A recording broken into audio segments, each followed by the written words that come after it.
గురుగారు నిత్య జీవితంలో మనము దిష్టి తగిలింది అని చెప్పి ఎక్కువగా వింటూ ఉంటాం. అయితే చిన్నపిల్లలకి ఎక్కువగా తల్లి ఆలోచించి ఏదో ఒక దిష్టి ఉప్పు తీయటమో లేకపోతే ఇంకా ఏవో చిన్న చిన్న మార్గాల్లో తీస్తూ ఉంటారు. అసలు దిష్టి నిజంగానే దృష్టి దోషం అనేది ఉందా? ఏ రకమైన దిష్టి తీస్తే ఫలితం ఉంటుంది అని అంటారు? తీయాల్సిన విధి విధానాలు ఏంటి? చాలా మంచి ప్రశ్న. ఇది చాలామంది ఈ దృష్టి తీసేటప్పుడు పొరపాట్లు చేస్తున్నారు. అందుకని మళ్ళీ దృష్టి వీరి దగ్గర నుంచి వెళ్ళిపోవటం లేదు, వీళ్ళ దగ్గరే ఉంటుంది. అది గమనించుకోవాలి వీక్షకులందరూ కూడా.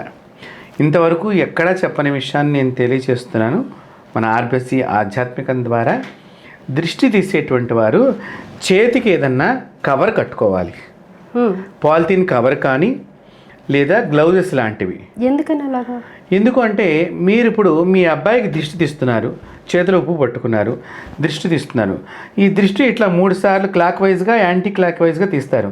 ఇప్పుడు దృష్టి ఎక్కడికి వచ్చినది? చేతిలోకి వచ్చింది. మరి మీ చేతిలో ఉన్న దృష్టి ఎవరి దగ్గరికి ఎడుతోంది? మిమ్మల్ని ఆకర్షిస్తోంది. కాబట్టి ఇప్పుడు మీకు ఆ ఉప్పుకి టచ్ కాకుండా ఏదైనా అడ్డుగా ఉండాలి. అప్పుడు ఆ పిల్లవాడి దగ్గర ఉన్న దృష్టి ఈ ఉప్పు దగ్గరికి వస్తుంది, మిమ్మల్ని టచ్ కాకుండా ఉంటుంది. ఈ ఉప్పుని మీరు మురుకాలువలో కానీ ఎవరు తొక్కని చోట కానీ వేయటం అనేటువంటిది చాలా ఇంపార్టెంటు.